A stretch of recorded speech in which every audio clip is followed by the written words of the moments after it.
Ya, terima kasih para penonton Dhamma TV yang selalu damai di hati. Kita berjumpa lagi dalam ruang ini. Sudah barang tentu sebelum kita berbincang-bincang masalah yang akan kita sampaikan kepada penonton Dhamma TV, kami ucapkan semoga Sang Maha Pengasih, Pemurah lagi penyayang, memberi rahmat, hidayat, kemurahan, keabadian kepada semua ciptaannya, baik yang kelihatan atau tidak, yang besar atau kecil, yang cair, yang batu, yang besi, yang pohon, yang apalagi umat manusia. Semoga semua dalam kedamaian, keabadian, kesejahteraan, keluhuran sesuai dengan kodrat mereka masing-masing. Nah, para penonton Dhamma TV yang kami muliakan, bulan-bulan ini adalah bulan-bulan yang sangat istimewa sekali karena ada tanggal ini sudah dikukuhkan sebagai tanggal yang bersejarah dan bermanfaat, yaitu tanggal 1 Mei ya, 1 Mei. Harinya hari buruh. Para penonton Dhamma TV yang kami muliakan, kita akan sedikit berbicara tentang buruh dalam tanda petik ya. Tetapi semua yang dibicarakan oleh kakek ini selalu dengan kacamata, yaitu ajaran Bung Karno. Kenapa kok dengan ajaran Bung Karno? Satu, priyayinya, sosoknya sudah kita kenal di abad modern ini. Kedua, prestasi tulisannya sudah diagung-agungkan dan diakui, bahkan sekarang menjadi fokus yang akan menjadi dasar pengetahuan bangsa seluruh dunia. Yang ketiga, dengan semangat apa yang digelorakan budaya kita, nasional Indonesia itu, bahkan bahasa Indonesia akan dijadikan termasuk bahasa internasional juga. Nah, ini membuktikan bahwa masa depan kita itu adalah masa yang gemilang, masa yang ceria, masa yang cemerlang. Oleh karena itu berkali-kali saudara-saudara, anak-anak, cucu-cucu, jangan ragu-ragu menjadi bangsa Indonesia. Nah, kakek ini menjadi seseorang yang sangat beruntung sekali ya. Kemarin anak saya yang nomor 1, kebetulan putri, itu baru menjelajah di daerah Kota Gandrung, Banyuwangi. Mungkin jangan-jangan masuk Alas Purwo, karena kakeknya itu, bapaknya itu juga keluyuran, turut alas, turut gunung, turut gua pada waktu muda. Setelah pulang, tidak memberikan oleh-oleh yang lebih-lebih. Loh, anehnya memberi oleh-oleh kayu semacam ini ya. Kayu semacam ini bentuknya tongkat komando, kayunya sedikit merah, sedikit kuning, ada ikat 2 di sini dan di atas ya. Ini menurut saya ini adalah dorongan spirit. Dorongan spirit itu adalah desaan supaya bapaknya itu tidak ragu-ragu, tidak bosan-bosan, terus memberi gambaran seakan-akan seorang pemimpin yang memberi komando. Seakan-akan loh ya, nggak apa-apa. Seakan-akan apabila setiap manusia seakan-akan menjadi orang besar, seakan-akan menjadi raja, seakan-akan menjadi presiden, seakan-akan menjadi menteri, seakan-akan menjadi ulama, seakan-akan menjadi tokoh-tokoh religi. Itu semua akan baik meskipun seakan-akan. Paling tidak spirit dan jiwanya itu akan tertarik ke sana ya. Daripada berkhayal yang jelek-jelek, berkhayal menjadi orang kaya, berkhayal harus kaya daripada yang lainnya, tetapi lupa bahwa pada waktu mencari kekayaan itu mengambil celah, kelengahan ya, kelengahan, apalagi kalau sebagai aparat ya. Ini kan yang dikerjain KPK itu kan masih di forum pemerintah. Jangan dipikir loh di swasta itu juga tidak ada korupsi-korupsi, tidak ada penyelengan keuangan ya. Ini juga harus tetap dikerjakan dan saya yakin program KPK nanti akan ke sana. Tapi step by step ya. Tahap by tahap ya. Semuanya itu untuk apa? Untuk satu, supaya ekonomi ke dalam negeri ini stabil.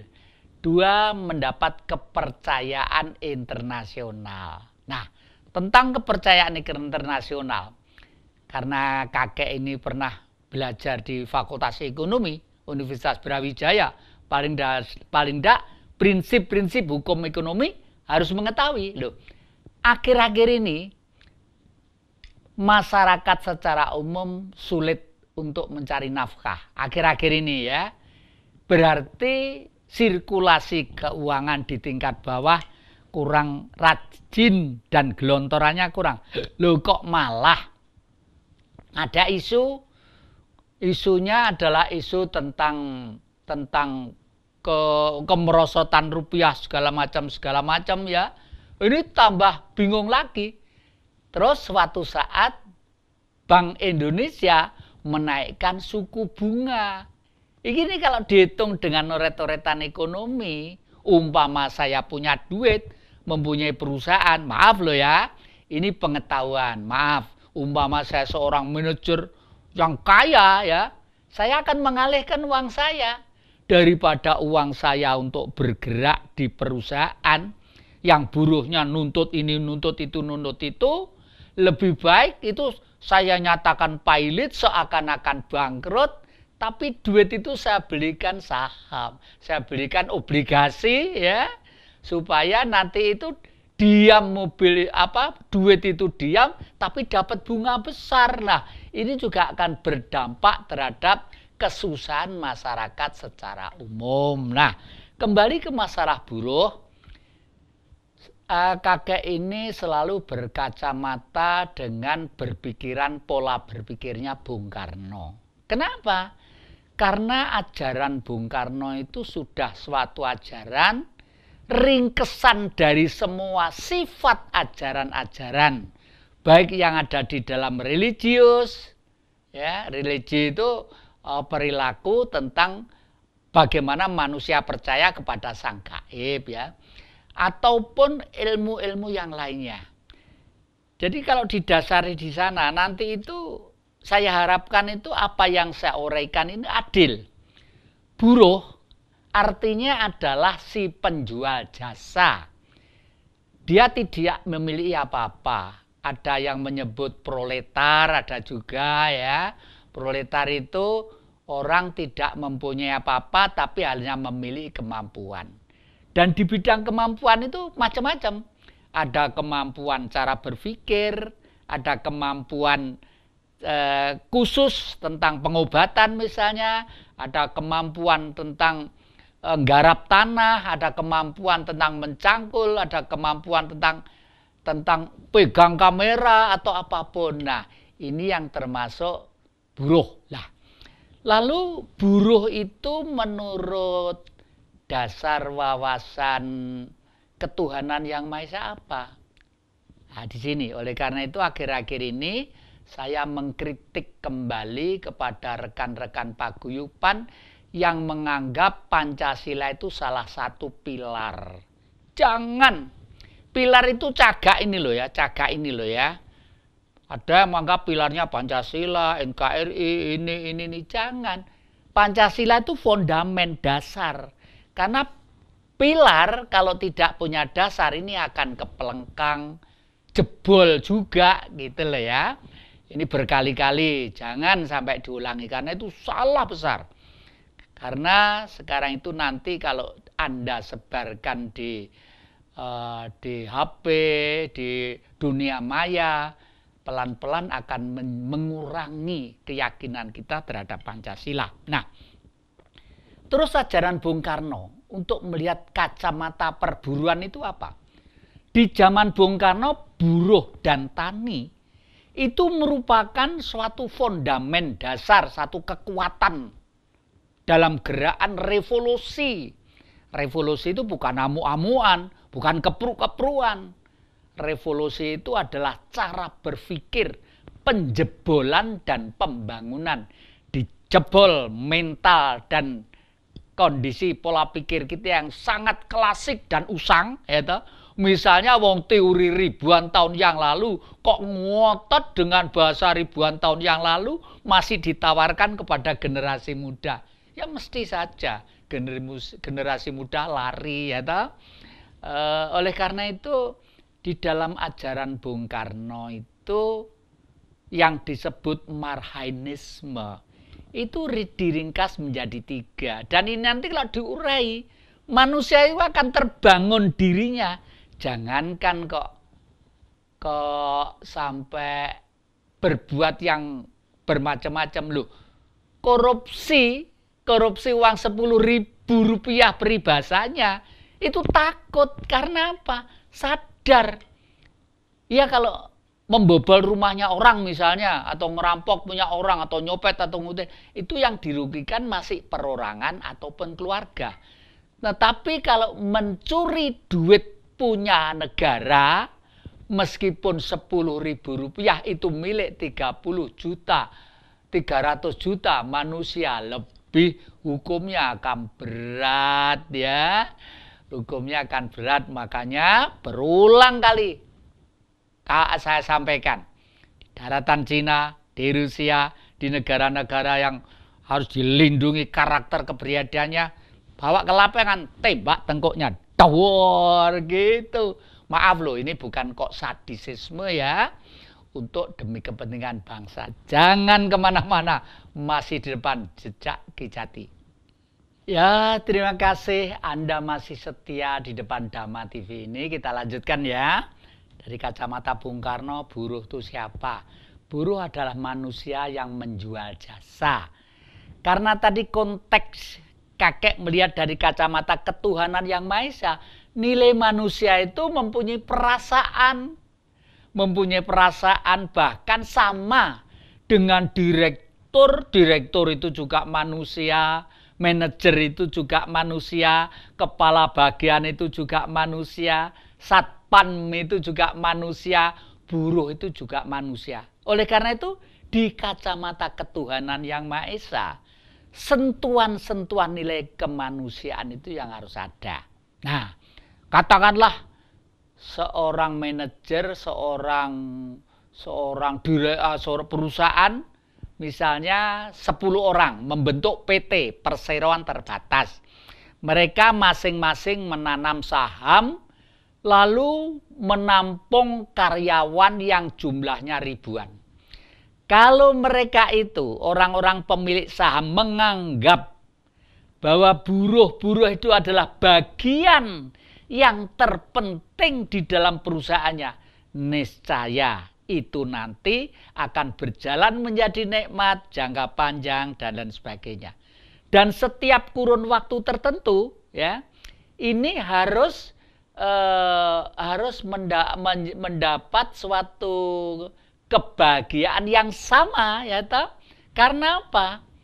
Karena buruh tadi itu yang mengerjakan program produksi apa yang ditangani oleh kelompok-kelompok pemilik saham ini. Nah, lalu oleh karena itu setiap kurun waktu tertentu pemerintah sebagai organisasi yang dipercaya masyarakat, yang dipercaya manusia dalam suatu negara untuk melaksanakan organisasi. Nah, pemerintah itu tugasnya adalah pemerintah itu adalah organisasi yang disebut eksekutif yang menjalankan apa yang menjadi program rakyat secara umum. Berkali-kali kita katakan dalam Pancasila ya, sila yang keempat yang disebut kerakyatan. Kerakyatan itu lalu menjadi musyawarah dan mufakat itu loh. Tujuannya apa? Tujuannya keadilan sosial. Digambarkan seperti Sadewa dan Nakula. Bentuknya sama, warnanya sama. Kalau manusia disebut kembar. apa hiruk pikuknya persidangan, hiruk pikuknya pemilihan gubernur kayak presiden kayak bupati kayak wali kota, tujuannya satu, supaya rakyat itu hidupnya sejahtera, damai, tentrem, dan ayem. Nah, rakyat secara umum oleh Bung Karno dikonotasikan sebagai buruh, sebagian tani. Karena apa? Buruh. Karena di Indonesia itu jelas, suatu saat akan menjadi incaran kaum industrialis, incaran kaum pemilik modal, entah tambangnya, entah lautnya, entah pertaniannya, entah gunung-gunungnya, dan lain sebagainya. Pasti ini nanti seharusnya akan membawa kesejahteraan manusia. Nah, oleh karena itu buruh dan tani merupakan soko guru revolusi. Nah, ini soko guru kuat. Kalau dua-duanya itu kita pegang teguh kuat. Jangan sampai sudah harga bergerak menjadi tinggi, menjadi naik, karena terbukanya kesempatan kaum kapitalis untuk mendominasi 9 bahan pokok, mendominasi sirkulasi bergeraknya duit, mendominasi kebutuhan sekunder. Meskipun sekunder itu penting loh. Misalnya, masyarakat sekarang tidak mempunyai televisi. Itu juga bingung. Karena televisi itu sudah merupakan suatu kebutuhan di mana ada beberapa kebutuhan yang sangat dibutuhkan oleh masyarakat tentang pengetahuan, tentang perkembangan zaman, tentang harga-harga. Nah, misalnya dengan membuka televisi Jawa Timur, membuka Dama TV, mengetahui bahwa harga di Pasuruan bawang sekian, harga di Kepanjen, harga ikan asin sekian misalnya, itu pengetahuan. Sehingga pedagang nanti itu dengan itu bisa memprediksi, berpikir kemana saya harus bergerak. Nah, prinsip daripada perdagangan adalah mencari keuntungan ya. Kalau barang sekunder itu namanya sekunder, jadi bukan barang konsumer, barang kebutuhan sehari-hari, bukan kepentingan sampingan, tapi sudah sedikit bergerak menjadi barang kepentingan umum.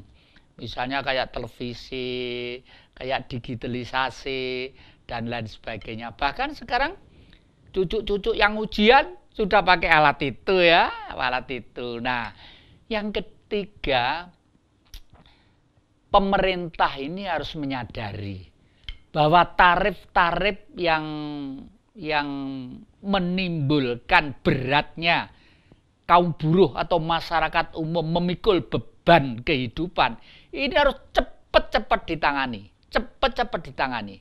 Misalnya tarif listrik ya. Tarif listrik itu kan kebutuhan yang sangat penting sekali, terdepan, apalagi sekarang ibu-ibu masak tinggal magic jar ditancap tek, ditinggal cuci-cuci, ditinggal gitu, sudah agak ringan gitu loh ya. Lalu nanti bapak pulang juga begitu, sudah semuanya siap-siap, kan menjadi ringan lah. Jangan sampai alat-alat yang meringankan kehidupan sosial ini diperdagangkan sedemikian rupa. Nah, istilah ini disebut diperdagangkan sedemikian rupa. Karena apa? Selama kondisi politik dalam kondisi yang kapitalis, kondisi liberal yang kapitalistis, liberal itu keadaan bebas, tidak terkendali, kapitalistis itu modal merupakan suatu kebutuhan pokok. Ya sing menang ya pemilik modal, pemilik duit ya toh. Sing ora duwe duit tetap bingung lah. Ini loh. Jadi kemarin itu saudara-saudara kaum buruh mengadakan kegiatan seperti itu. Sebenarnya itu memang senjata kaum buruh itu tidak ada lain kecuali menyampaikan pendapat ya. Dalam bahasa umum disebut unjuk rasa. Itu kalau secara massal. Meskipun kecil, Saya misalnya seorang pimpinan satu lembaga yang bergerak di bidang ekonomi. Saya mempunyai karyawan 5 misalnya. Ya. Masa orang 5 situasi dalam perusahaan itu saya itu mereka akan demo di tengah jalan, ya mubatir toh, malah memalukan ya toh, malah memalukan, terkecuali kalau secara massal. Nah, kemarin itu karena secara massal sudah timpang sekali karena si pemilik modal terjerat dalam teori kapitalistis yang feodalistis. Kapital yang feodalistis itu embrio anaknya imperialisme. Medeni ya, seakan-akan menakutkan ya. Embrio anaknya imperialisme. Imperial itu adalah kekuasaan yang kayak gurita, yang waduh wancap suara nangkep gini begitulah. Ini oleh karena itu Bung Karno pada waktu itu menyebut orang yang menderita karena sistem itu marhin. Kaum marhin itu adalah kaum di mana dia miskin, di mana dia menderita karena sistem. Nah, sistem itu mesti ada yang buat. Siapa yang membuat?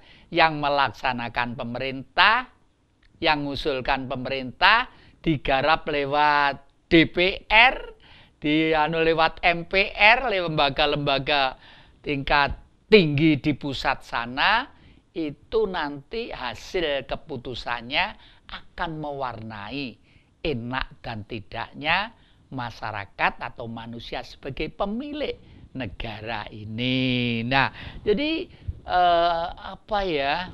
kita memang harus cermat itu ya. Itu akan bisa, oleh karena itu dampak sosialnya dari teori kapitalis itu pasti memiskinkan orang. Kalau ini ngumpul menjadi kekuatan yang menumpuk, wah, lama-lama bisa menjadi kayak gunung meledos, gitu ya. Sekarang coba lihat, kalau kita melihat berita-berita televisi, mereka cari pengungsian yang aman dari suatu tempat, dari suatu negara. Anak kecil-kecil, ibu-ibu, tua-tua, sepuh-sepuh, aduh jumlahnya itu ribuan, mencari suaka istilahnya itu, mencari tempat yang damai lah. Akhir-akhir ini meskipun ada negara yang wilayahnya luas ya, ternyata juga masih mikir, padahal negara itu jumlahnya itu waduh luas banget ya, sekian luasnya wilayah yang namanya Indonesia ini, tanahnya luas ya, karena itu benua ya. Entah mereka juga tidak mau menerima, kan kasihan. Dari sisi kemanusiaan kasihan ya, memang yang namanya negara itu harus terlindungi, terproteksi lewat sistem-sistem pengamanan yang begitu cermat, sistematis dan jelas ya. Oleh karena itu ya beginilah ya. Tapi oleh karena itu para penonton Dhamma TV yang kami muliakan ya, masih kira-kira kalau sudah keadaan seperti ini, kira-kira apa ya yang mesti harus kita perbuat sebagai manusia ya. Pasti ada, karena kita kembalikan kepada nilai kemanusiaan itu sendiri. Kita sebagai bangsa dan bangsa Indonesia, bangsa Indonesia atau negara yang namanya Indonesia, jangan dipikir loh, tidak ada satu permasalahan yang harus kita pikirkan bersama-sama ya. Jangan dipikir, karena sudah jelas di permukaan ini merupakan suatu interaksi pemikiran dari orang yang merasa berkewajiban tapi nggak pernah ketemu. Yang nonton ini malah mumet tiap hari. Jangan kemana-mana, masih di depan Dhamma TV. Ya, terima kasih para penonton Dhamma TV yang selalu damai di hati. Anda dengan sabar sekali, dan terima kasih ya kritiknya dari Ngawi. Dari Ngawi, dari Mojokerto sudah masuk semua, saya terima dengan baik. Bahkan penonton kemarin itu ada saudara kita dari Ngawi, Pak siapa, Pak Kus atau Pak siapa itu, ditinggali warisan oleh seorang pahlawan kita yang terkenal di Jawa Timur, Pak Supriyadi. warisan itu berbentuk semacam satu satu tulisan dan kotak gitu, tapi konon yang menerima harus putra Bung Karno, Mas Guru, Mas Guru Soekarno Putra. Kemarin sudah kita sampaikan, mudah-mudahan bisa. Bagaimanapun apa yang diwariskan, meskipun itu misalnya tusuk gigi, kalau itu punya pahlawan, harus kita pelihara dengan baik. Demikian juga benda-benda leluhur. Nah, kakek tadi kan cerita ya, anak saya itu macam-macam. Satu ini yang barep Mbak Sari dari Alas Purwo atau dari Banyuwangi, ini bapaknya dikasih tongkat komando, mungkin supaya nggak pernah lelah, terus maju terus gitu mungkin ya. Yang anak saya yang nomor 3 itu rajin ya, tadi itu bapaknya pulang sudah dibuatkan itu minum dari bubuk kelenteng randu apa itu, konon itu bagus untuk emah, bagus untuk internal perut ya, bagus untuk ambeien, dibuatkan jadi didoplokkan dengan cinta, dengan rajin gitu. Dan yang satu anak kakek yang nomor 4 itu putri, itu yang mendapat tugas berkomunikasi dengan luar negeri kalau ada interaksi apa-apa dan sebagainya. Oleh karena itu sekarang kita tempatkan di Jakarta. Dan yang mewakili kakek tidur juga ada. Aneh ya, tidur kok diwakili. Kenapa? Kakek itu boleh dikata tidur itu mungkin berapa menit atau berapa jam ya sehari itu. Belum jawab teman-teman yang penting-penting. Mohon maaf yang tidak penting biasanya saya lewatin ya, bukan kok berarti tidak mau berkomunikasi, saking padatnya, saking padatnya, memang dunia sudah modern ya. Nah, yang mewakili tidur ada, tidak pernah turun di atas di kamar aja ya, sampai kalau memanggil itu loh pakai HP, lagi mudon bapak anu perlu gigi gitu, jadi syukurlah diwakili tidur. Nah, para penonton Dhamma TV yang kami muliakan, tadi sudah banyak ya kita singgung masalah antara manajer, antara pemilik modal dan buruh adalah satu kesatuan ya, kesatuan. Justru pemilik modal harus banyak berpikir, jangan sampai ada satu luapan yang lebih besar akan merusak segalanya. Artinya kalau itu nanti berjalan, pasti keseimbangannya akan terus begini baik sampai dengan target maksimal. Nah, yang kedua, bulan Mei itu tanggal 2-nya adalah Hari Pendidikan. Ya, masih ingat ya Hari Pendidikan siapa pelopor pendidikan? Ki Hajar Dewantara ya. Beliau itu di dalam konsep pendidikan supaya manusia itu mempunyai karakter moral yang tertata, rapi dan jelas, cukup indah sekali. Ing ngarsa sun tulodo, ing madya mangun karsa, tut wuri handayani. Nah, ini sebenarnya khusus untuk pemimpin sangat bagus, meskipun tidak untuk pemimpin, untuk masyarakat secara umum pun juga bagus. Bahkan di dalam urut-urutannya yang saya baca itu dalam WA ada juga itu yang menghimbau dari masyarakat Jepang ya, siapa namanya saya lupa ya. Orang Jepang itu boleh dikata, kalau saya baca di itu jarang yang mengkhususkan belajar secara formal, terkecuali memang panggilannya. Misalnya profesor di bidang teknologi ini atau di bidang ini umum. Tapi umumnya orang Jepang justru banyak belajar dari pengalaman dan percaya bahwa dirinya mampu. Saya adalah mampu. Umumnya seperti itu. Nah, yang dimaksud ing ngarsa sun tulodo, di depan saya harus menjadi percontohan, menjadi toladan. Toladan contoh itu mesti di dalam rumah tangga pun ada kan. Seorang bapak harus menjadi contoh. Kalau bapak misalnya dalam kondisi yang lemah, dalam kondisi yang mungkin kesehatannya kurang memenuhi syarat sebagai orang pertama di ini, mungkin seorang ibu. Lah, pokoknya yang merasa di depan harus menjadi contoh toladan. Ing ngarsa sun tulodo. Di depan saya harus menjadi suri keteladanan, ya. Suri keteladanan itu adalah suatu perbuatan, suatu sikap, yang sikap itu kalau diikuti oleh yang lainnya di dalam kelompok itu akan menjadi dewasa, bijak, cerdas, dan menang. Dewasa, cerdas, menang. Dewasa apa? Pikirannya. Kenapa kok dewasa? Wani ngalah, yaitu berani ngalah.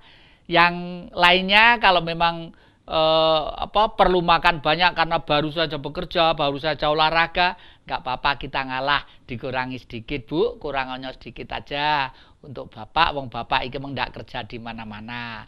Dan terutama generasi muda kan butuh pasukan makanan, ya. Itu ing tulodo seperti itu. Dan juga perilaku dan karakternya. Karena kalau seorang bapak sudah sulit diikuti karakternya, nanti rumah tangga itu bingung. Lah saya itu harus ngayom kemana? Wong bapak itu harus menjadi patuladan, simbol kekuatan, menjadi kapten yang terdepan. Lah kok malah membingungkan? Bahtera yang harus dijalankan yaitu rumah tangga misalnya loh, ya.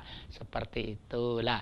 Ing madya mangun karsa. Artinya di tengah-tengah itu harus sadar bahwa dirinya itu ada di tengah-tengah budaya yang mana budaya itu setiap kurun waktu mempunyai sifat gerakan yang lain-lain. Ya, misalnya ini kakek ini lahir tahun 1944 ya, kakek ini ya.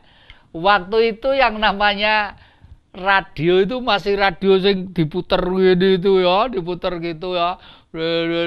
Sekarang ini HP itu sudah bisa radio, bahkan radio sudah ada gambarnya yang namanya televisi ya.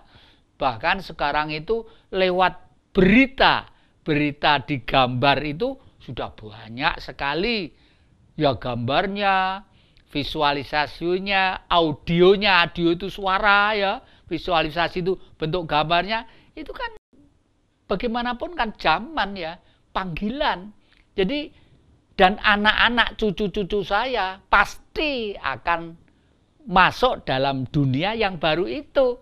Si kakek harus menyadari, itu yang disebut ing madya mangun karsa. Tetapi ada tetapinya, jangan sampai di tengah-tengah ing madya mangun karsa ya, di tengah-tengah hidup gelombangnya keluarga tadi itu misalnya ada sesuatu gejala gerakan yang bersifat tidak baik atau negatif, sebagai kepala rumah tangga harus cepat mengambil alih, harus cepat mengambil sikap, jangan sampai terlanjur masuk dalam jurang.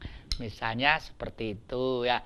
Tut wuri handayani, artinya tut wuri handayani itu luas banget loh ya. Misalnya orang tua itu hidupnya bertani misalnya ya, padahal cucunya atau anaknya mungkin sekarang tuh sudah sadar karena ilmu pengetahuannya tinggi, karena pengetahuannya luas, daripada muacul sulit-sulit, muacul berat-berat, keringetan, jeweploan ya toh, ruweget kabeh, ndut tok. Kenapa? Mencari duit dengan jalan yang bisa. Itu artinya zaman. Tetapi ada tetapinya. Meskipun bertani itu bisa juga dimodernisir ya. Contohnya apa? Contohnya akhir-akhir ini saudara-saudara kita di Batu, di daerah-daerah yang lainnya sudah bisa memproduksi durian yang waduh yang nikmat sekali ya, sudah bisa memproduksi buah-buah yang hasilnya juga sedemikian bagus.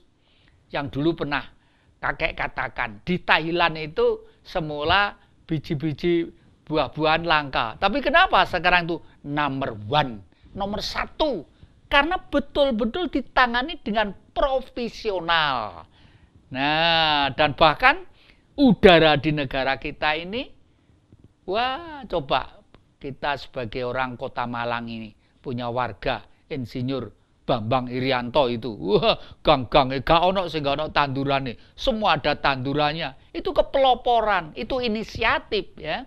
Artinya yang digambarkan bahwa keberhasilan, kebenaran itu apa yang dituntut di dalam hati.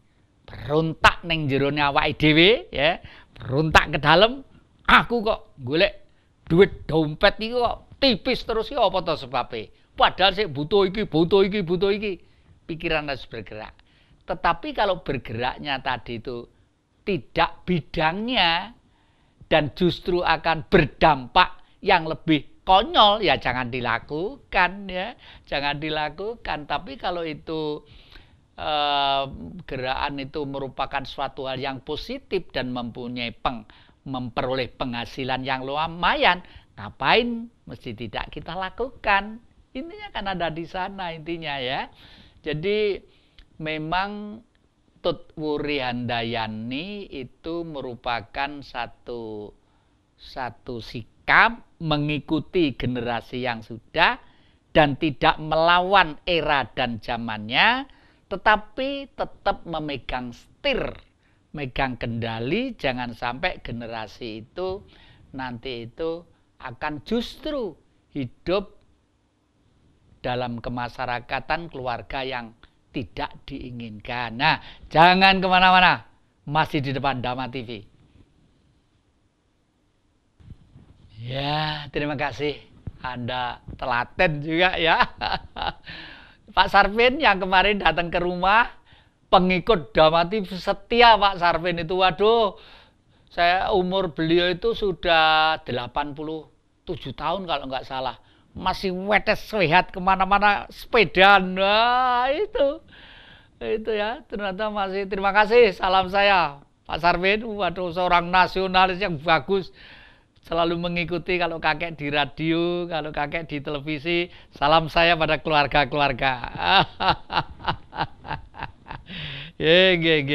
Dan yang perlu kita sampaikan juga para penonton Dhamma TV yang kami muliakan, bahwa akhirnya kita nanti itu harus menempuhkan sikap ya di dalam hidup seperti ini. Itu sikap-sikapnya itu harus jelas juga, soalnya kalau tidak itu ya nanti itu akan membingungkan. Oleh karena itu sebagai suatu warga bangsa, kita sudah harus di bulan Mei ini kan ada bulan tanggal 20 Mei ya. 20 Mei itu disebut Hari Kebangkitan Nasional ya. Coba bayangkan, ayo kita bayangkan ya. Jangan menganggap enteng hari-hari besar loh ya. 20 Mei Hari Kebangkitan Nasional. Bangkit itu apa? Nasional itu apa? Kebangkitan nasional. Artinya bangsa Indonesia mulai sadar dirinya harus bangkit mengibarkan sendiri negara yang berdaulat. Wah, ini anak-anak, cucu-cucu, adik-adik harus semangatnya harus ke sana, ya toh. Kebangkitan nasional, bangkit demi nasional kita.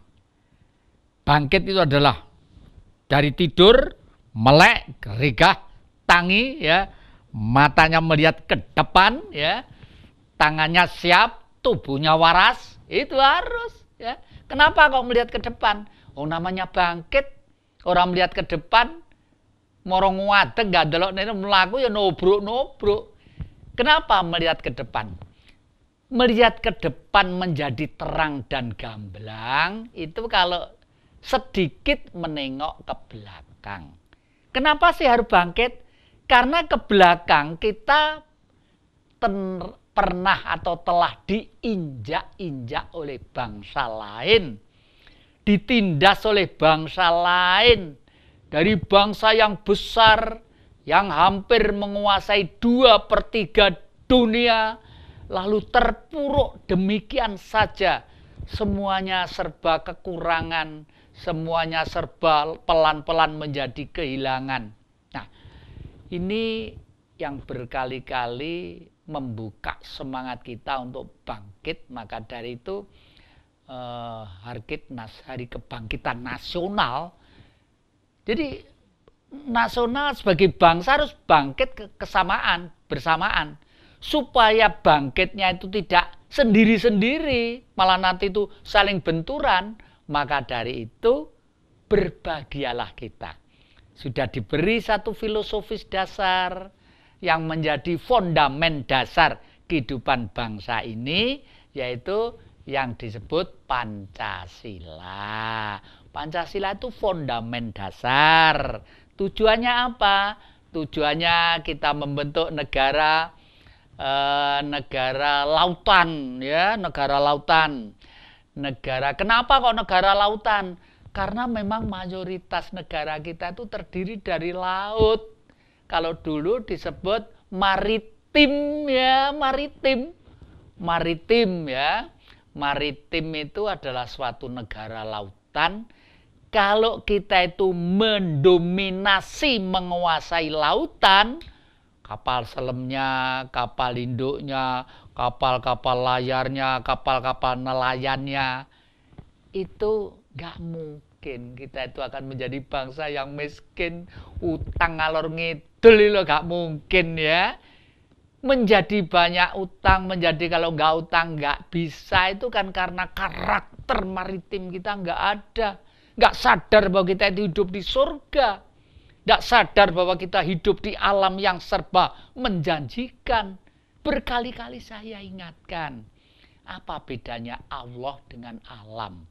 Berkali-kali, tolong anak-anak sadari, ya, Allah, alam. Bedanya kalau Allah ada O-nya, kalau alam tidak ada. Artinya ada O-nya itu ada sesuatu dat yang sangat gaib. Oleh karena itu syarat orang beriman harus percaya dengan adanya gaib. Nah, alam itu yang diinjak ini loh. Ini bentuk kemurahannya, ya toh? Bentuk kemurahannya yang namanya alam, sering disebut dengan bumi.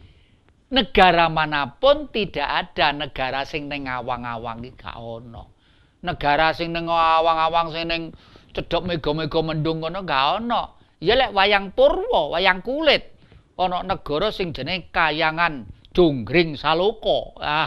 Kayangane para dewa sing dipimpin Bathara Guru. Itu gambaran, ya. Maka dari itu Sang Sewa Bujo, ya, Bathara Guru itu digambar tangannya 4. Ya, artinya apa? Artinya manusia ini di satu sisi fisiknya bleger, wujudnya real, dijiwit loro, ya, sakit bisa nangis, tapi ada tangan yang tidak kelihatan, ya. Tangan tidak kelihatan itu artinya ada daya kemampuan supaya mengerti untuk melakukan programnya gaib.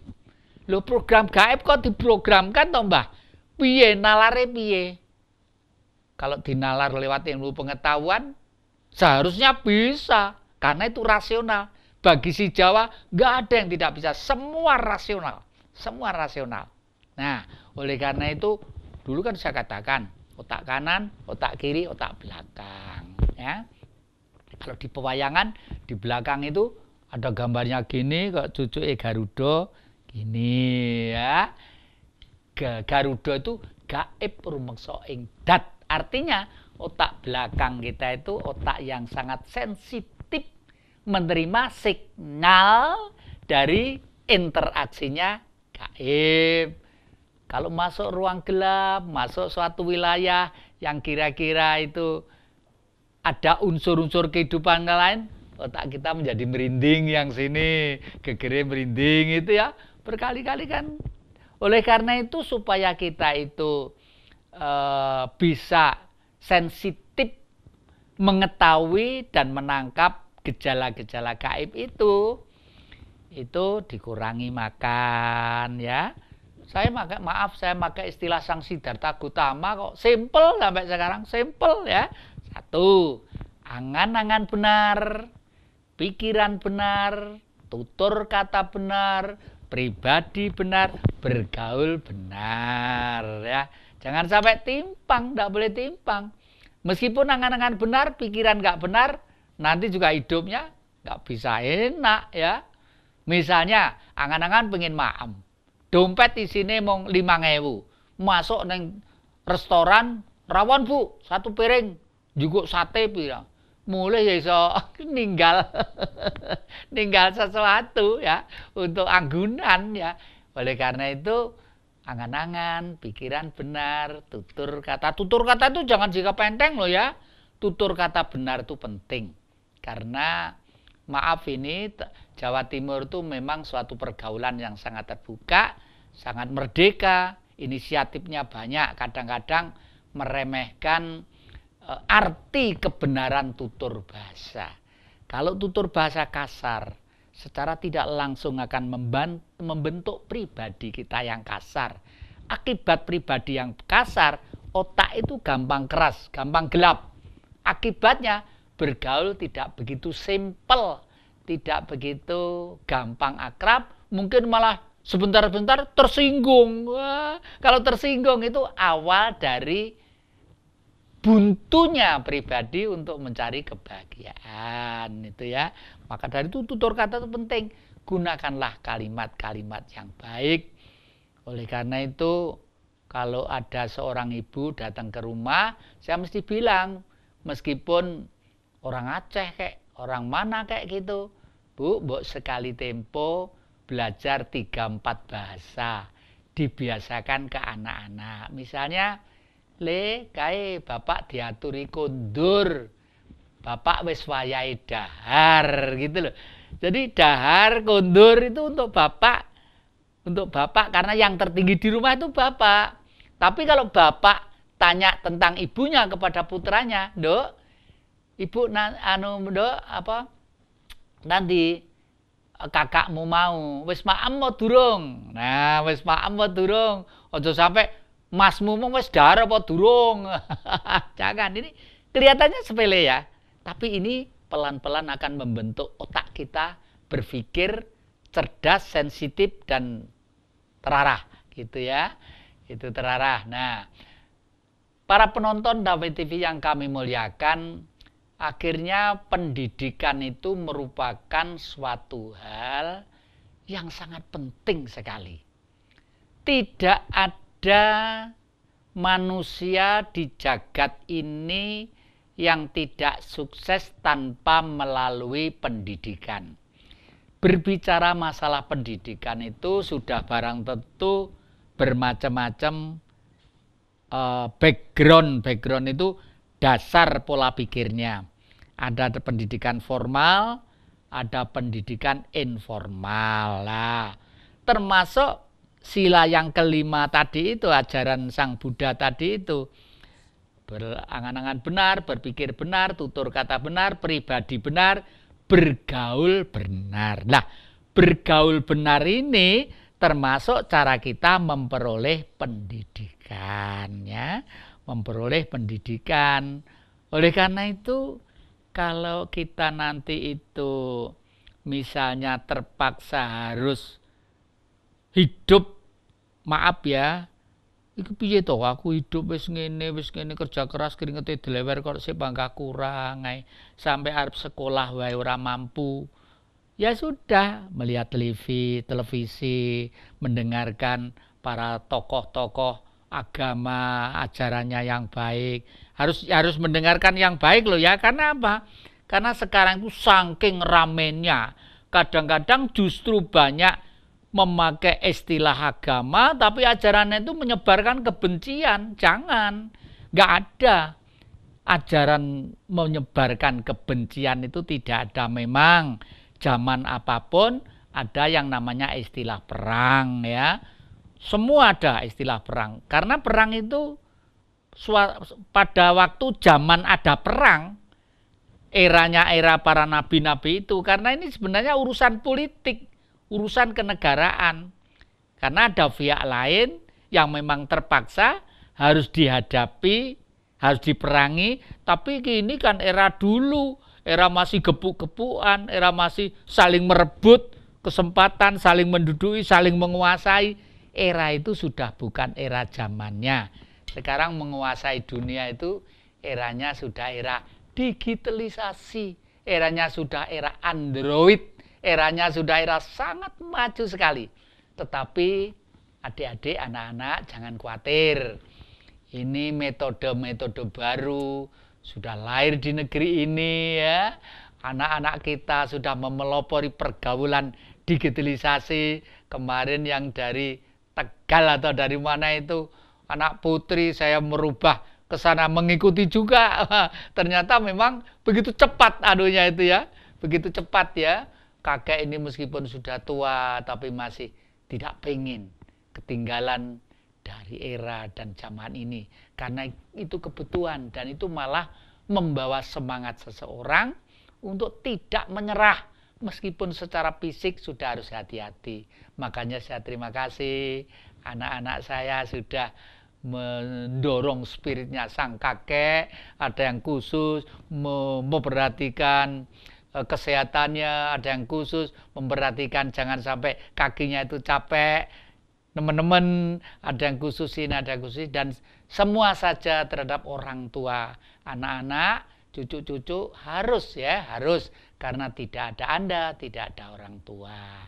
Tapi kalau sudah merasa tua seperti saya, seperti kakek ini, dulu kan pernah saya utarakan ya, hari Minggu yang lalu, pengen moksa. Moksa itu apa? Tiru-tiru banteng sini Garuda Pancasila itu loh. Kok nggak singa, kok nggak apa gitu ya. Hidupnya itu kalau sudah tua, keluar dari gerombolannya lingkungannya ya. Karena merasa satu, kalau saya di situ terus makan rumput, nanti cucu-cucu anak-anak itu kebahagiaan apa? Oleh karena itu keluar dari gerombolan itu untuk mencari jalan kematian yang sempurna. Ya, para penonton Dhamma TV yang kami muliakan, terima kasih ya. Mohon maaf, memang kadang-kadang kita ulang-ulang terus, karena ini permintaan supaya diulang dari dulur-dulur kita. Saya ingatkan setiap hari Minggu jam 19 sore, selalu ketemu di Dhamma TV dengan jejak Ki Jati, dan diulangi hari Senin jam 4 sore. Dengan ucapan Dhamma TV selalu damai di hati. Rahayu.